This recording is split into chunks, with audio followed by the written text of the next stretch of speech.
আসো না ভালো আস্তে আস্তে আস্তে আস্তে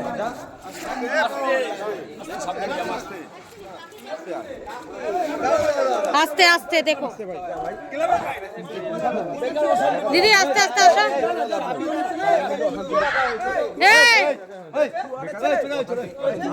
আমি কে মদন মিত্রকে ফোন করে জিজ্ঞেস করব ভাই কেউ কল মারবে না গায়ে হাত দেবে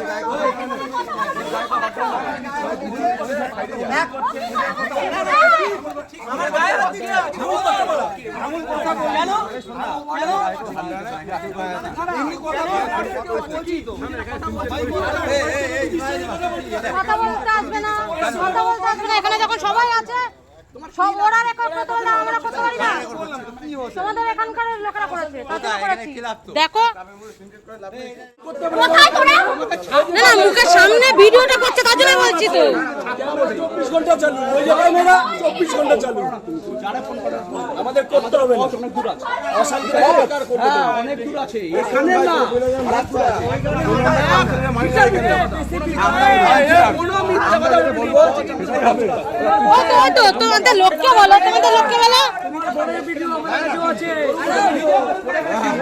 আমাদের উপরে আছে আছে সিসি ক্যামেরা সিসি ক্যামেরা আমায় শেখাচ্ছ তুমি আমাকে সিসি ক্যামেরা শেখাচ্ছ কোনদিন তোমার শেখা তুমি ক্যামেরা পারসন তোমায় কি শেখাবে তুমি ভিডিওর মধ্যে থেকে তুমি ভিডিও করছো তোমায় কি শেখাবে ঠিক আছে আমি তো ওনার সাথে ভদ্রভাবে কথা বলছিলাম ক্যামেরা বাড়ায় দিলাম তুমি ভেতরে গেলে ওকে বলতে মদ অবস্থায় আছে কোন লোকটা সাথী আছে আজকে দিনে কে মদ খায় না তুমি যাদের নিয়ে ঘরে তারা মদ খায় না প্রত্যেকদিন প্রমাণ করে দেবো স্যার স্যার আরে বলছিস তুই স্যার এটা লোকের সাথে কথা বলছি না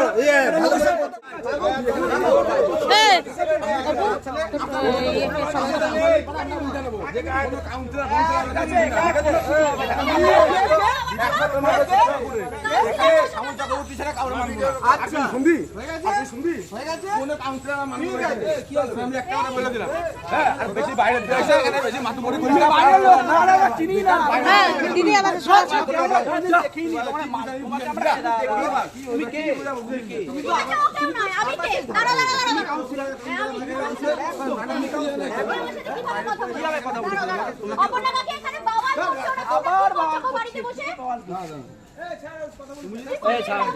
চাবি চাই চাবি নিয়ে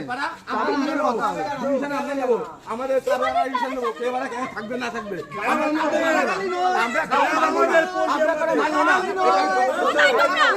একদম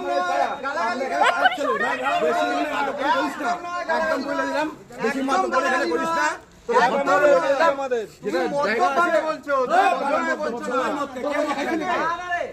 আমি কথা বলবো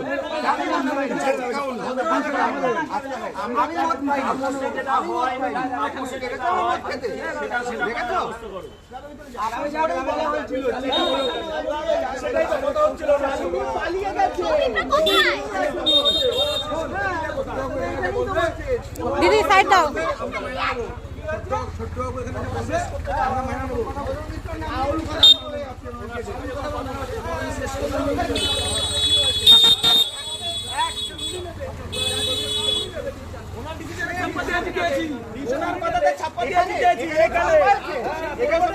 ঘটনাটা কি ঘটেছিল? ঘটনাটা যেটা ঘটেছিল সেটা হচ্ছে বহুদিন যাবত এই কমিটিটা গঠন করা হয়েছে, সেটা একটা ইলিগাল কমিটি। ঠিক আছে, সেটাতে আমি বক্তব্য রাখতে এই কারণে গিয়েছিলাম যে যে মানুষগুলো কাজের মানুষ তাদেরকে নিয়ে একটা কমিটি করা হোক। কারণ আমি যদি লিগ্যালিটির দিক থেকে যেতে চাই, কাউন্সিলররা পল্লী কমিটিতে হস্তক্ষেপ করতে পারে, কিন্তু আমার পল্লীর বাসিন্দাদের সুবিধার্থে আমি পল্লীর ব্যাপারে নিশ্চয়ই কথা বলতে পারি, সেই অধিকার আমার আছে। সেই জন্য আমি চেয়েছিলাম যারাই থাকুক না কেন আমার তা নিয়ে কোনো বক্তব্য নেই, তো তাদের সঙ্গে যেন আমার লিগ্যাসিটা প্রপার থাকে। তো সেটা প্রথম দিন থেকেই ভীষণই ল্যাক করছিল। আমি কোনো রকমের কোঅপারেশন চাইলে ওদের তরফ থেকে কোনো রকমের কোনো রকমের কোঅপারেশন আমি পাচ্ছিলাম না। এবং সব থেকে বড় কথা যেটা, সেটা হচ্ছে দিনের পর দিন যখন বলা হয়েছে যে পল্লী কমিটির আন্ডারে বা পল্লী কমিটি সংক্রান্ত এই বিশেষ করে এই পল্লীটায় পল্লীতে যে কি কি জায়গা জমি আছে, কি কি পুকুর আছে যেগুলো সরকারের মানে একদম গভর্নমেন্ট প্রপার্টি, সেইগুলোর একটা হিসেব দেওয়া হোক যাতে সেগুলো পর্যাপ্তভাবে রক্ষণাবেক্ষণ করা যায়। যদি সেটা রক্ষণাবেক্ষণ হয়ে থাকে তাহলে সেটা পরিষ্কার পরিচ্ছন্ন রাখা যায়। সেরকম কোনো কিছুই ওরা দেয়নি। উল্টে এই কিছু কিছু মানুষের নামে ওখানে যারা যারা এই পল্লী কমিটির দখল করে বসে আছেন তাদের নামে ইট চুরির অভিযোগ এসছে। সেটা আমি যখন প্রতিবাদ করতে গেছি আমাকে তখন হ্যারাস হতে হয়েছে। এরকম বিভিন্ন কারণে এই পল্লীরই একটা অনুষ্ঠানে জগদ্ধাত্রী পুজোর সময় একটি ডান্সের টিম আসে, তারা ডান্স ট্রুপ আসে তারা নাচ করতে, তাদেরকে তারা আধ ঘন্টা দেরি করে আসার জন্য তাদের 15 জনের টিম, 15 জন মেয়ের একটা টিম, তার সঙ্গে 2-4 জন ছেলেরা ছিল। প্রত্যেক মানে মেয়েদেরকেও চেষ্টা করা হয় মারার জন্য, ছেলেদেরকে তো প্রায় ধাক্কা মেরে ফেলে তাদের বুকের ওপরে উঠে মারা হয়। এরকম বিভিন্ন রকমের অভিযোগ তাদের ওপরে ছিল। যে এই অভিযোগগুলো যদি একটা কমিটি বাদ দিন একটা মানুষের ওপরেও থাকে, একটা পল্লী একটা এলাকার কাউন্সিলর হিসেবে আমার দায়িত্ব সেখানে গিয়ে সেটা দেখা। তো সেই জিনিসগুলো সবসময় ওরা ওভারলুক করে গেছে, ওরা কোনোভাবেই এগুলোর কোঅপারেট করার চেষ্টা করেনি। লাস্টে যখন আমাদের মাননীয় মুখ্যমন্ত্রী মমতা বন্দ্যোপাধ্যায় এগুলো ভালোভাবে দেখতে বললেন তখন আর একটু জোর পেলাম এবং গেলাম। সমস্ত পল্লীতেই আমি জানতে চেয়েছি তারা প্রত্যেকের প্রত্যেকটা পল্লী, আমার তো টোটাল 6টা বুথ, 5টা পল্লী নিয়ে একটা ওয়ার্ড, 4টে পল্লী যথেষ্টভাবে কোঅপারেট করেছে। তারা তাদের মতো করে তাদের হিসেব মিকে সমস্ত কিছু এভরিথিং মানে they all are neat and clean সমস্তটা মানে কোঅপারেট করার পরে যখন আলটিমেটলি এটাতে এসে পৌঁছই, তারা প্রেসিডেন্ট যে ছিল লালমোহন সাহা, অমিত কুমার সাহা, উনি চিঠিটাও অ্যাকসেপ্ট করেননি। উল্টে ওখানকার যে সেক্রেটারি, যে 2 জন জয়েন্ট সেক্রেটারি, তারা সম্পর্কে এদের কাকাতো ভাই হয় দুজনেই। তো এরা দুজনে কোনোভাবে চিঠিটা নেয়নি, উল্টে বলেছে কোনো পল্লী কমিটি ভাঙা হবে না। প্রথম কথা আমি বলে দিই, আমি কোনো পল্লী কমিটি ভাঙা নিয়ে মিটিংই ডাকিনি, ফলে পল্লী কমিটি ভাঙার প্রশ্ন আসছেই না এখানে। আর পল্লী কমিটি দখলেরও কোনো প্রশ্ন এখানে আসছে না, কারণ পল্লী কমিটিটা নিয়ে আমার কোনো বক্তব্য নেই। আমার বক্তব্য ছিল এলাকার মানুষ যাদের সঙ্গে কমফোর্টেবল, এলাকার মানুষের যদি ক্ষতি হয়, এই যে বিষয়গুলো যে ইট চুরি হচ্ছে, মানুষের উপরে অবহেলা করা হচ্ছে অকারণে, এরকমও অভিযোগ আমার কাছে এসছে যেটার কোনো লিখিত নেই, ফলে আমি একদম কনফার্ম হয়ে বলতে পারবো না। তবে এরকমও অভিযোগ আমার কাছে এসছে যে এই মানুষগুলো চেষ্টা করছে যেগুলো অনামী জমি সেইগুলোকে যাতে দখল করে নেওয়া যায়।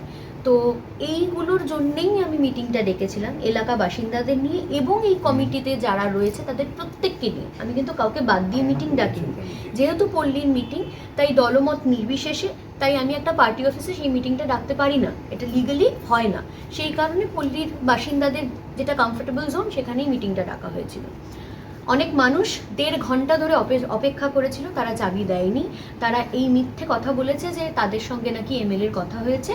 এমএলএ আমাকে পরিষ্কার জানিয়েছে না, তাদের সঙ্গে কোনো এমএলএর কথা হয়নি, ফলে একটা মিথ্যে কথা, তার নামে মিথ্যে রটনা রটানো হয়েছে। এরকম বিভিন্ন রকমের কথাবার্তা। তারপরে তাকে যখন ফাইনালি বলা হয় যে তুমি চাবিটা পাঠাও, সবাই মিলে বসে মিটিংটা করবো, তারা চাবিটা দিতে অস্বীকার করে, চাবি আটকে রাখে। পল্লী কমিটির ঘরটা তো গভর্নমেন্ট প্রপার্টির আন্ডারে পড়ে, সেই চাবিটা লিগালি মানে ইললিগালি কেউ এভাবে আটকে রাখতে পারে না। সেখানে পল্লীর অনেক মানুষ উপস্থিত ছিল। আফটার দ্যাট যেটা হয়, তারপরে আমার একটা অন্য কাজ ছিল, আমি বেরিয়ে যাই। আমি ফেরার পথে যখন ওই রাস্তা দিয়ে অন্য একটা কাজে যাই, তখন দেখি ওই ভদ্রলোক দাঁড়িয়ে আছেন, ছোটবাবু বলে যে ভদ্রলোক, তাকে আমি বাইরে ডেকে জিজ্ঞাসা করি তুমি চাবিটা দিলে না কেন? এবং আমি যে কথাগুলো এখানে বলছি এর প্রত্যেকটা প্রমাণ আমার কাছে আছে, আমি প্রত্যেকটার প্রমাণ দিতে রাজি এবং প্রত্যেকটার প্রমাণ এই মুহূর্তেই আমার কাছে আছে। সে আমাকে রীতিমতো বলে যে তোমাকে আমরা মানি না, তোমাকে আমরা চিনি না, তুই তাকারি করে অকথ্য ভাষায় গালিগালাজ। এবং প্রথমে গালিগালাজটা করিনি, প্রথমে বলেছে আমরা কোনো চাবি দিতে রাজি নই, আমরা চাবি দিয়ে আসবো বিধায়কের কাছে, আর পল্লী কমিটি জেনারেল মিটিংটাকে ডাকা হবে। আমি সেটাই তো নিয়ম, জেনারেল মিটিংটাকে ডাকো, কিন্তু আমার বক্তব্য হচ্ছে সবাইকে নিয়ে যে মিটিংটা সেটা তো করা হোক না, কোনো মিটিং হবে না। তখন আমি বলি যে তাহলে চাবিটা কিছু মানুষের হাতে হ্যান্ড ওভার করো যারা তোমাদের পল্লীর লোক, না তোমাকে দেবে না। আমি তখন বলে আমি ভিডিও করে নিচ্ছি, তুমি চাবি দেবে না তো, তুমি চাবি দেবে না তো? তখন বলে যে না চাবি দেওয়া হবে না, কে তুমি? আমাকে বলা হয় হু আর ইউ, ঠিক আছে? এবং তারা প্রত্যেকে মদ্যপ অবস্থায় ছিলেন, তারা যথেষ্টভাবেই ড্রিঙ্ক করেছিলেন। এবং সব থেকে বড় কথা যেটা, আমার পায়ের ওপর পা চাপা দিয়ে অন্য আরেকজনকে মারতে গেছে।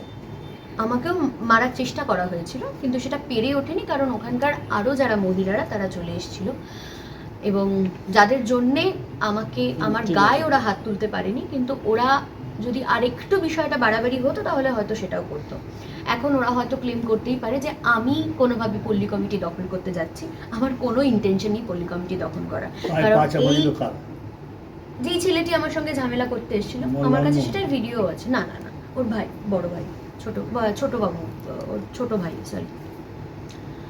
এবং তারপরে যেটা হয় যে আমার কেন ইন্টেনশন নেই, কারণ বাকি পল্লীগুলোতে আপনারা খোঁজ নিলে জানতে পারবেন যে তাদের পল্লী কমিটি, আমি শক্তিপল্লীর কথাই যদি বলি, 2 বছর আগে সেটা গঠন হয়েছিল, ঠিক আছে? তারা কিন্তু কেউ বলবেও না যে আমি একদিন গিয়ে ইন্টারফেয়ার করে জিজ্ঞাসা পর্যন্ত করেছি যে তাদের পল্লী কমিটিতে কি কাজ হচ্ছে, যদি তারা আমাকে না ডাকে কোনো প্রবলেমের জন্য বা কোনো সলিউশনের জন্য। তাহলে আমার সেই ইন্টেনশনটা নেই। আর কেউ যদি আমাকে এটা দেখিয়ে দেয় যে আমি কোনো পল্লী কমিটি থেকে 1 টাকা খেয়েছি, আমি আজকে অন রেকর্ড প্রেসের সামনে বলে গেলাম, আমি আজকেই পদত্যাগ করব। ম্যাডাম আপনি এই কাউন্সিলর পল্লী কমিটি আমি ভালোভাবে মেনশন করে বলছি, এই যে কটা পল্লী কমিটি আছে, এই পল্লী কমিটির কাছ থেকে আমি 1 পয়সা খেয়েছি, কেউ আমাকে শুধু দেখা। ম্যাডাম সাধারণ মানুষের উপর কি হবে যদি আপনি একজন কাউন্সিলর, আপনার সাথে এই দুর্ব্যবহার হয়, তাহলে সাধারণ মানুষের ক্ষেত্রে কি? এই দুর্ব্যবহারটা এই কিছু মানুষ দীর্ঘদিন যাবত করে যাচ্ছে এবং এদের টার্গেট ছিল কোথাও গিয়ে, শ্রীতমা তো একজন অভিনেত্রী, শ্রীতমা হয়তো ওয়ার্ডে আসবে, শ্রীতমা কোনো কাজ করতে পারবে না, শ্রীতমা ভোটে জিতবে এবং সে অভিনয় নিয়েই মত্ত থাকবে। সেই আশাটা এদের কোথাও গিয়ে পূর্ণ হয়নি এবং তারা ভেবেছিল তাদের মতো করে তারা ওয়ার্ডে রাজত্ব করবে, যা ইচ্ছে তাই করবে, আমি কিচ্ছু বলবো না, তাহলে আমি তাদের কাছে খুব ভালো থাকতাম। এই প্রতিবাদ করার ফলে আজকে আমাকে এত দিক থেকে সাফার হতে হচ্ছে। ম্যাডাম অভিযুক্তরা প্রত্যেকেই তৃণমূল দল করেন, সেই রকমই জানা যাচ্ছে। এই বিষয়ে কি দলগতভাবে কিছু ব্যবস্থা হবে? এক সেকেন্ড, আমি একটু ইন্টারাপ্ট করছি। তারা দাবি করেন তারা তৃণমূল দল করেন, কিন্তু আমার কাছে প্রমাণ আছে তৃণমূল দল যদি আমি করি তাহলে নিশ্চয়ই লোকসভা ভোটের সময় আমি সিপিএম প্রার্থীর সঙ্গে দাঁড়াবো না, জোট করব না, তার হাতে চুমু খাবো না, এবং সেটারও প্রমাণ আমার কাছে আছে। ফলে I have very much doubt কি তারা তৃণমূল দল আদেও করেন নাকি শুধু তৃণমূল দলটা ওপরে দেখানোর জন্য করেন, সবটাই সুযোগ নেওয়ার জন্য। এটা কোন পল্লী কমিটিতে আপনারা নিয়ে গন্ডগোল? দেখুন, পল্লী কমিটিটা ম্যাটার করছে না, ম্যাটার করছে মানুষগুলো। না, কোন পল্লীতে? শ্রীপল্লী। কত নম্বর ওয়ার্ড ওটার মধ্যে? 28 নম্বর। আমার অবভিয়াসলি আমার ঠিক আছে। পল্লী কমিটির খোঁজ খবর নিতে গিয়ে পল্লী কমিটির প্রেসিডেন্টের উস্কানিতে হেনস্থা হলেন কামারহাটি পুরসভার 28 নম্বর ওয়ার্ডের কাউন্সিলর এবং অভিনেত্রী শ্রীতমা ভট্টাচার্য। মহিলা কাউন্সিলর এবং অভিনেত্রীর সাথে বর্বরোচিত আচরণে ক্ষোভ প্রকাশ মদন মিত্রের। কামারহাটি পৌরসভার 28 নম্বর ওয়ার্ডের শ্রীপল্লী কমিটির সভা করতে গিয়ে তৃণমূলের কর্মীদের কাছেই হেনস্থা হলেন কাউন্সিলর এবং অভিনেত্রী শ্রীতমা ভট্টাচার্য। এই নিয়ে বেলঘড়িয়া থানায় অভিযোগ দায়েরও করেছেন তিনি। শ্রীতমাকে লক্ষ্য করে গালিগালাজ এবং পায়ে পা দিয়ে চাপা দিয়ে চলে যায় ক্লাবের সদস্যকে। শ্রীতমা ভট্টাচার্যের অভিযোগ তার সাথে অভব্য আচরণ করা হয়েছে। এই অভিযোগ শ্রীপল্লী কমিটির প্রেসিডেন্ট অমিত সাহা ও লালমোহনের বিরুদ্ধে। শ্রীতমা ভট্টাচার্য অভিযোগ, এখানে শিল্পীদের কোনো সম্মান নেই। মুখ্যমন্ত্রী যখন শিল্পীদের সম্মান দেন তখন কামারহাটিতে দলের এক শ্রেণী কর্মীরা শিল্পীদের সাথে অভব্য আচরণ করেন। এই 28 এবং 29 এই দুটো ওয়ার্ড নিয়ে প্রায়শই খুব বিক্ষিপ্ত ঘটনা ঘটছে এবং আমরা অত্যন্ত সতর্কভাবে নজর রাখছি এবং যাতে এই ঘটনার পুনরাবৃত্তি না হয় এগুলো আমরা চেষ্টা করছি। প্রবলেমটা হচ্ছে এটা একটা পল্লী কমিটির জায়গা নিয়ে ব্যাপার। এখন মুশকিল হচ্ছে এলাকার মানুষ তারা কি চাইছেন সেটা বুঝতে গেলে আমাদের নির্বাচনটা বুঝতে হয়। তো নির্বাচনে ওই ওয়ার্ড থেকে কাউন্সিলর আমাদের অল্প ভোটে হলো লিড দিয়েছে, কারণ ওটা আমরা মাইনাস ধরে রেখেছিলাম, কিন্তু সামান্য ভোটে আমাদের লিড দিয়েছে। আফটারঅল একজন মহিলা কাউন্সিলর, তাকে ফিজিক্যালি যদি কেউ অ্যাসল্ট করে সেটা খুবই গরিত অপরাধ এবং যদি পল্লী কমিটির জায়গা দখল নিয়ে ব্যাপার হয় তাহলে সেটা আমাদের জানাতে পারে, বা এখানে একটা পৌরসভা আছে, কিছু কিছু গণ্ডগোল হচ্ছে। যেমন ধরুন কামারহাটি থেকে কালকে আমাকে প্রায় 7 জন কাউন্সিলর এক প্রকার ঘেরাও করেছিল বলতে পারেন। মানে এবং তাদের সঙ্গে তারা বলছিল যে কয়েক হাজার মানুষ নিয়ে আসবে, এবং তারা যে আমায় দেখালো দেখে তো আমি স্তম্ভিত হয়ে গেলাম। মানে কামারহাটি বিটি রোডের মোড় থেকে একদম কামারহাটির দুধারে এমন নোংরা পড়ে আছে যে সদ্যজাত শিশু জন্মালে ওই গন্ধে মরে যাবে, এত নোংরা, এত রাবিশ, মানে ভাবা যাচ্ছে না। কোনো বিয়ে বাড়ি করতে পারছে না। মানে তারপরে একদিন আমাকে কদিন আগে বললো জল নেই, জল নালির মতো পড়ছে। আমি আবার সঙ্গে সঙ্গে ফিরাদ হাকিমকে ফোন করে আপৎকালীন একটা ব্যবস্থা করলাম জলের। মানে একটা যে কোনো কারণেই হোক একটা চাপা বিক্ষোভ, এবং যেহেতু আমাদের সঙ্গে জনগণের সম্পর্কটা অত্যন্ত আন্তরিক, তাই বুমেরাং বা বাস্ট করছে না। পুরোপর তো আপনাদের কেন জঞ্জাল রাস্তায় পড়ে যাচ্ছে, মুখ্যমন্ত্রী তো এই রাস্তায় জঞ্জাল পড়া নিয়ে এটা খুব আমার প্রকাশ কথা করছেন। বলতে হবে। আমি যদি ছবি আপনাদের দেখাই, বিশেষ করে বেলঘড়িয়ার কয়েকটা ওয়ার্ড সেখানকার ছবি দেখাই, সেগুলো যেরকম ঝকঝকে তকতকে রয়েছে দু একটি ওয়ার্ড, আর কামারহাটির ওয়ার্ড যদি দেখাই, আপনারা প্রথম বলবেন এটা কি মধ্যযুগীয় বর্বরতা না সভ্য সমাজে বাস করছে। এখন আমি তো কাউন্সিলর নই, বা আমি এই ক্লিনিংয়ের দায়িত্বে নেই, আর আমি বললেও ক্লিনিং হবে কি হবে না সেটা ব্যাপার না। আমি বারবার বলেছি, এবং ওখানে ওরা সিস্টেম করেছে একদিন অন্তর মাল তুলবে। এটা কখনো হয়? একদিন অন্তর মাল তুলবে, রোববার তুলবে না। মেনলি সমস্ত মুসলিমদের সমস্ত অনুষ্ঠানই থাকে রোববার দিন, সেই দিন অকথ্যভাবে মালপত্র পড়ে থাকে। ফলে 28 নম্বরের এই ঘটনাটায় আমি অত্যন্ত বিচলিত, এবং শ্রীতমা আমাদের খুব ভালো কাউন্সিলর, ভালো কাজ করছে, এবং শ্রীতমা একটা পল্লী কমিটির জায়গা দখল করতে যাচ্ছে, এটা আক্ষরিক অর্থে আমি মেনে নিতে পারছি না। তবে যাই হোক, আমি শুনেছি এটা পুলিশের কাছে গেছে, পুলিশ তদন্ত করুক। আমরাও দলগতভাবে নিরপেক্ষভাবে আমি নিজে এই ব্যাপারটা দেখছি, এবং আমি যাব, হয়তো এক্ষুনি না যাই, একটু বাদে যাব বা কালকে সকালে যাব স্পট এনকোয়ারি করার জন্যে। কারণ আজকে আমাদের অনেকগুলো প্রোগ্রাম রয়েছে, সেই প্রোগ্রামগুলো একদিকে আমতলা, একদিকে ব্যারাকপুর, ফলে আমার কভার করা খুব। তারপরে আবার মানিকতলা বাই ইলেকশন রয়েছে। গতকালও গিয়েছিলাম আমি ফরেস্টফলের ওয়ার্ডে, সেখানে বক্তৃতা করেছি। সব মিলিয়ে কালকে যে ঘটনাটা ঘটেছে অত্যন্ত নিন্দনীয়। মানে এটার জন্য ঠিক কে দায়ী, কী দায়ী, রাত্রে কি হলো, আমি পুলিশকে ফোন করে বলেছি যে আপনারা একদম কোনো দিকে চোখ না দিকে প্রকৃত দোষীকে তার বিরুদ্ধে আপনারা আইডেন্টিফাই করে সেই মতো কেস প্রসিড করুন, এবং এলাকার মানুষদের কাছেও আমি যাব, তাদেরও নিশ্চয়ই বক্তব্য আমি শুনবো, আইনানুগ ব্যবস্থা নেবে। স্যার, যার বিরুদ্ধে অভিযোগ উঠছে তিনি যে- মদ্য অবস্থায় একজন কাউন্সিলরকে যার এই বিরুদ্ধে- করেছে, তাহলে সাধারণ মানুষের সাথে কি অবস্থা? যার বিরুদ্ধে অভিযোগ উঠছে লালমোহন, তিনি এবং তার মদতে বারবার এই অভিযোগটা উঠছে যে তিনি বারবার এই এলাকায় দাদা মদ্যপ অবস্থায় ছিল কি ছিল না সেটা সেই সময় যারা সেখানে ছিল সেখানে বলতে পারবে। আমার সঙ্গে কোনো কথা হয়নি, কাল রাত্রেও হয়নি, আজকেও হয়নি। তবে এই অভিযোগটা বারবারই আসছে যে অপ্রকৃতিস্থ অবস্থায় বিভিন্ন সময় বিভিন্নভাবে একটা শ্রেণী এই 28 নম্বরে এবং একই সঙ্গে 29 নম্বরে কোনো কারণ ছাড়াই যখন তখন টেক্সম্যাকো কোম্পানির ম্যানেজমেন্টকে হ্যারাস করা হচ্ছে, গায়ে হাত দেওয়া হচ্ছে, ফিজিক্যালি অ্যাসল্ট করা হচ্ছে। আমি নিজে গিয়ে বন্ধ করার চেষ্টা করেছি, যখন তখন ফ্যাক্টরি বন্ধ করে দেওয়া হচ্ছে। মানে একটা অরাজকতা চলছে। কিন্তু এটা দুটো ওয়ার্ডের কাউন্সিলর এবং কাউন্সিলর পক্ষ এবং বিপক্ষ নিয়ে চলছে। আপনাদেরই তো কাউন্সিলর। আমাদের কাউন্সিলর, আমরা তাদের বারণ করছি, বোঝাবার চেষ্টা করছি, কিন্তু অযথা জড়িয়ে পড়ছে। কিন্তু এখানে 29-এর ঝামেলাটা একদম অন্যরকম।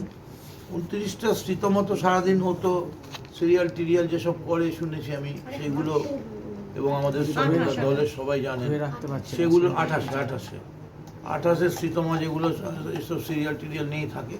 এবং একদিনই আমি সৌগত রায় দুজনে মিলে গিয়েছিলাম রবীন্দ্র জয়ন্তীর দিন।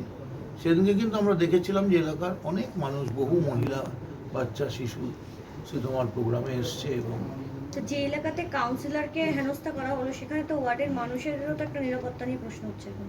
আমি তো সেই জন্যই বলেছি যে যেহেতু পুলিশ আছে, আমি দলগতভাবে যা করার আমি সঙ্গে সঙ্গে আমাদের পৌরসভার যে চেয়ারম্যান তাকে ফোন করে জানিয়েছি, কারণ তার এখানে ভূমিকাটা খুব গুরুত্বপূর্ণ, কারণ সে হচ্ছে কাউন্সিলর। যদিও খুব দুর্ভাগ্য যে আমরা চেয়ারম্যানের ওয়ার্ডেও হেরে গেছি, এটা খুব দুর্ভাগ্যজনক। মাত্র 3-4 হাজার ভোটের ওয়ার্ড, সেখানেও আমরা হেরে গিয়েছি, কিন্তু তারপরেও এইসব চলছে। এবং আমি আপনাকে বলি যে কামারহাটির ঘটনা নিয়ে আমার ধারণা যে কোনো দিন বিটি রোড, গোটা বিটি রোডটা জঞ্জালে ভর্তি হয়ে যাবে, যেরকমভাবে আমাকে ওরা শাসিয়ে গেল। তো কাঠগড়ায় পৌরসভায় দাঁড়াচ্ছে বারবার। সেটা এখন দেখুন, আমি তো সেটা বলতে পারি না, আমারই পৌরসভা, পার্টির নেতৃত্ব রয়েছে, পার্টির নেতৃত্ব বুঝবে, আর পুলিশ তদন্ত করছে। তবে পুলিশ তো এগুলো তদন্ত করবে না, তবে এ ব্যাপারে কোনো সন্দেহ নেই, পৌরসভার তরফে অনেক ল্যাপসেস দেখা যাচ্ছে। মানে কাউন্সিলররা বিভিন্ন সময় আমায় জানাচ্ছে, আর আমার একটা ক্যারেক্টার হচ্ছে আমি কখনো কোনোদিনই পৌরসভার ব্যাপারে ইন্টারফেয়ার করি না, সম্পূর্ণ ফ্রি হ্যান্ড নিয়ে চলে। কিন্তু যেহেতু আমি এমএলএ এবং আমরা এই ইলেকশনে বহু ওয়ার্ডে হেরেছি, মানে মুখ্যমন্ত্রী যেটা ফোনে বলেছেন, এই পুকুর বুঝিয়ে বাড়ি করা এবং গোটা এলাকাটা যদি তদন্ত করা যায়, প্রচুর আনঅথরাইজড, মানে 2তলা 3তলা অব্দি অথরাইজড, 4তলা, তারপরে 5তলা 6তলা আনঅথরাইজড, তারপর পুকুর বুঝিয়ে, জলাশয় বুঝিয়ে। এখন এগুলো এখনও মানুষ পাবলিকলি আসেনি, কিন্তু যারা এলাকার মানুষ সবাই বুঝতে পারছে। এবং মুখ্যমন্ত্রী যেটা বলেছেন সেটা আক্ষরিক অর্থে প্রকৃত সত্য।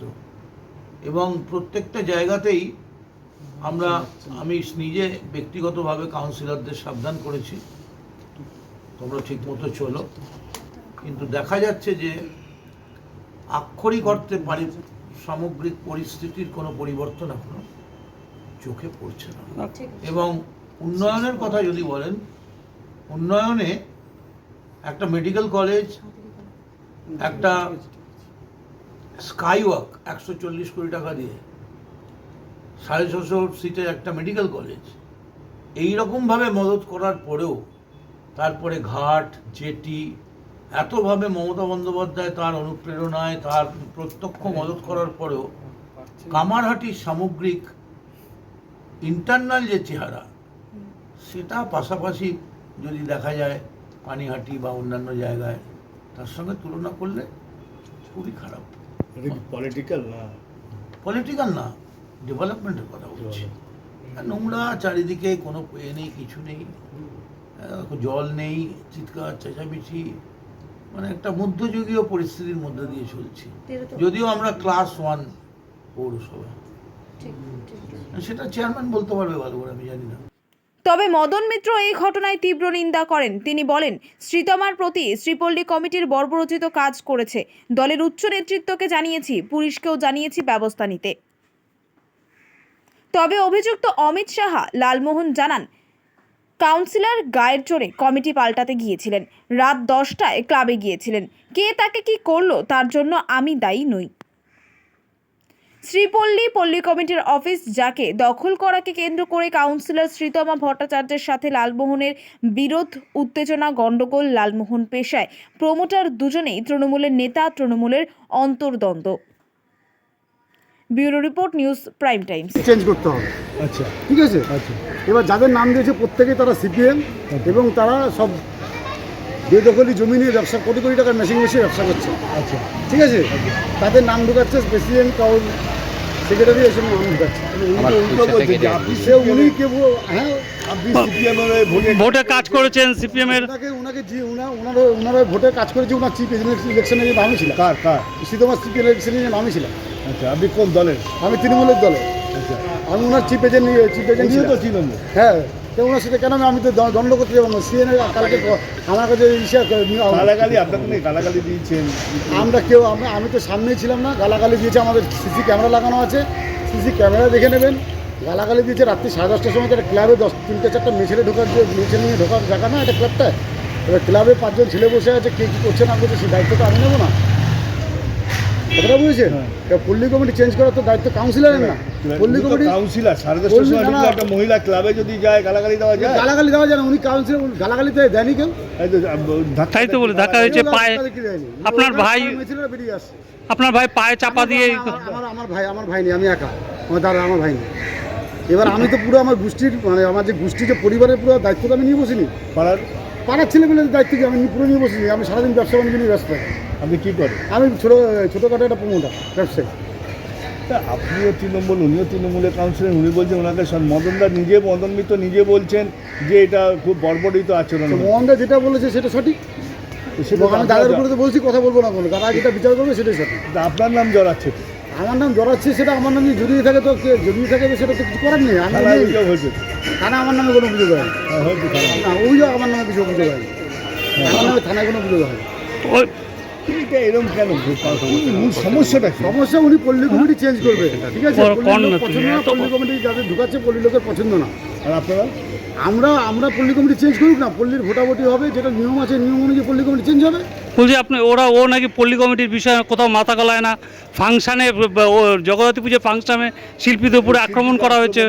কোনো রকম শিল্পীদের প্রতি আক্রমণ নেই। আপনার স্টেজ 9টার সময়, লতাও যদি কোনো ফাংশনে যায়, তার যদি টাইম থাকে 9টায়, সে যদি 10টায় যায়, লতাকে কেউ স্টেজ ছেড়ে দেবে না।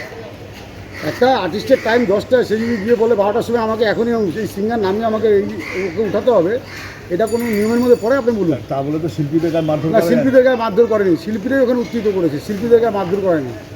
আমি ভদ্রলোক বলে আমি একটা অন্যায় করলে পরে আমার কেসটা, আমারটা ধামাচাপা পড়ে যাবে, আর একটা রিস্কাওয়ালা চিল্লামিল্লি করে তার কেসটা আপনারা তুলে ধরবেন, এটা তো ঠিক না। না, কি হয়েছিল? কিছুই হয়নি। অ্যাকচুয়ালি হচ্ছে পল্লী কমিটির চাবি ওর কাছে ছিল, ও ক্লাবে বসেছিল, ব্যাস ক্লাবে ঢুকেছে রাত্রেবেলা 10:30টার সময় পল্লী কমিটির চাবি নিতে, বাইরের কিছু গুন্ডা বদমাশ নিয়ে বলে ক্লাবের মধ্যে ঢোকার পরে ওরা ক্লাবে বাইরে ছেলে পেলে ঢুকলে পরে যে 10টা ছেলের সাথে যা তর্কাতর্কি হয়, সামনে একটা মহিলা, উনি গিয়ে কথা বলছে, আর 2-3 মহিলা, এই হয়েছে, আর কিছুই হয়নি। এই ব্যাপার। এখন তিনি মদন মিত্রর কাছে বসে আছেন, উনি এই কথাটাই জানাচ্ছেন। হ্যাঁ, কী বলবেন? মদন মিত্র কাছে? হ্যাঁ, মদন মিত্র কাছে যেটা বলা সেটাই আমি বলবো। উনি ওনাকে যথেষ্ট শ্রদ্ধা করি, উনি যেটা বলবে সেটাই বলবো। আপনার নাম? আমার নাম অমিত কুমার সাহা, ডাকনাম লালন। আমাদের সাথে থাকুন এবং দেখতে থাকুন নিউজ প্রাইম টাইমস, আপনাদের সাথে, আপনাদের পাশে।